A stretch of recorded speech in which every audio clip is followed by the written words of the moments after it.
Who are you to your dog? It's a simple question, and most people answer it without even thinking. I'm their owner. I'm their best friend.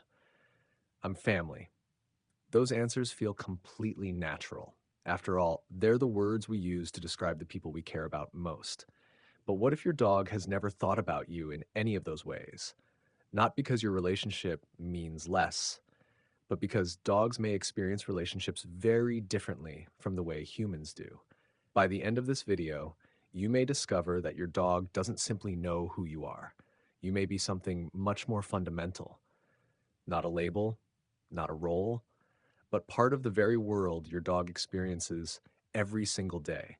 And once you see your relationship from that perspective, you may never think about your place in your dog's life the same way again. People naturally describe relationships using human labels: owner, friend, family, parent. They're words that help us understand the people around us.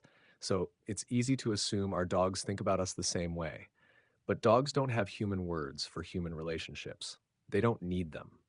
Instead, they experience something much more immediate: the person who appears every morning, the familiar footsteps in the hallway, the voice they hear every day, the hands that move in predictable ways, the presence that gradually becomes part of normal life. Dogs don't begin with labels, they begin with experience.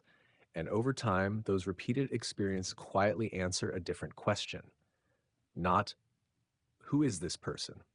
But what does life feel like when this person is here? That may be one of the biggest differences between the way humans build relationships and the way dogs do. Think about the first days your dog came into your life. Long before they understood your routines or recognized your voice from another room, they were already learning something much more important. What happened when you walked into the room? How you moved? How you sounded? Whether your presence brought calm or uncertainty. Day after day, those small moments began to repeat. You woke up, you left the house, you came home, you spoke, you rested, you laughed, you moved through the same spaces together.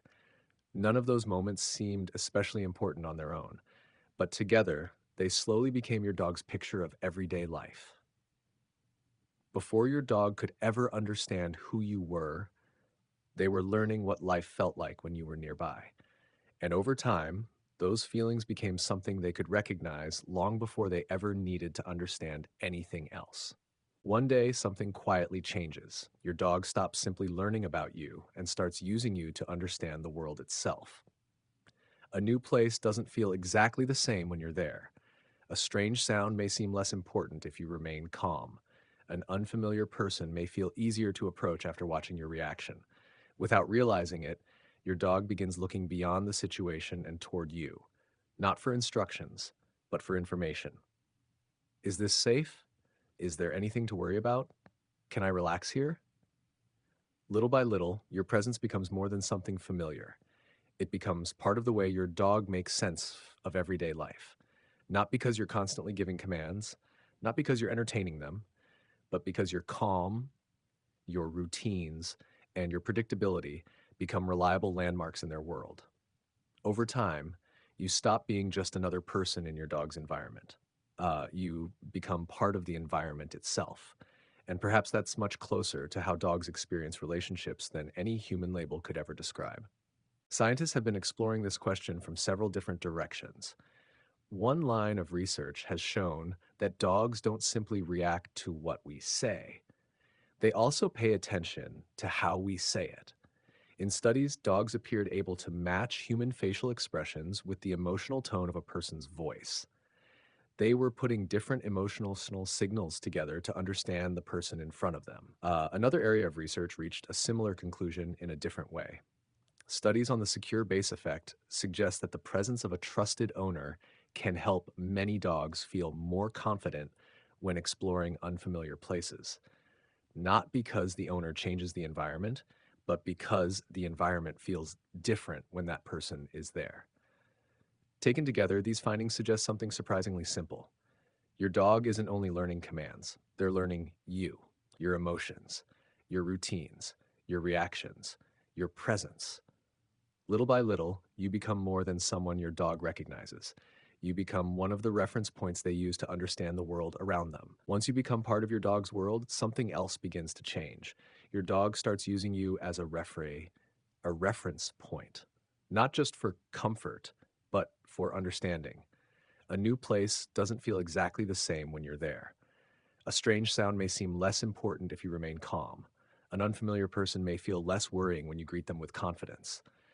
Your dog is constantly gathering information, not only from the environment, but from you, the way you react, the way you move, the emotions you bring into each moment.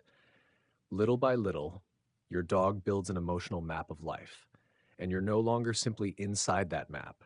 You become one of the landmarks that helps everything else make sense. Perhaps that's why trust feels so different from dependence. Dependence is about needing someone.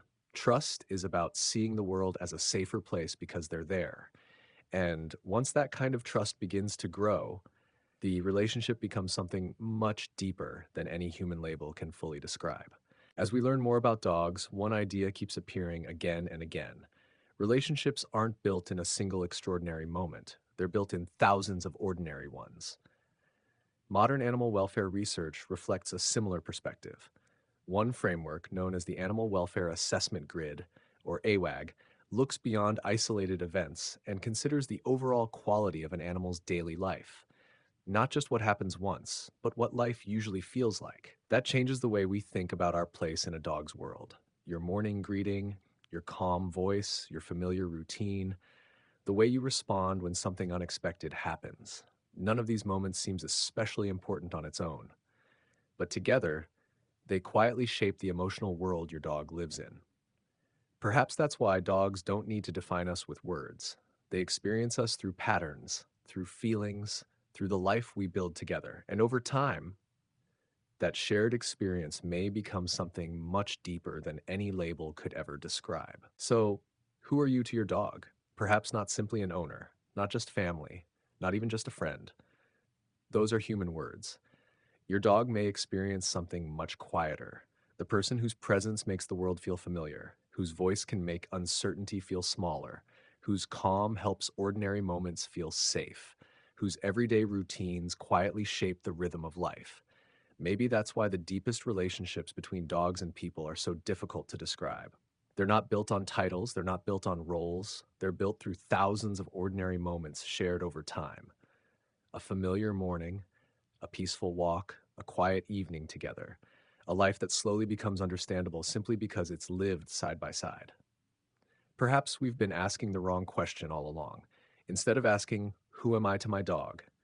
maybe we should ask, "What kind of world does my dog experience because I'm in it?" Because in the end, that may be the answer your dog has been giving you all along. Not with words, but with the quiet trust they place in the life you share together.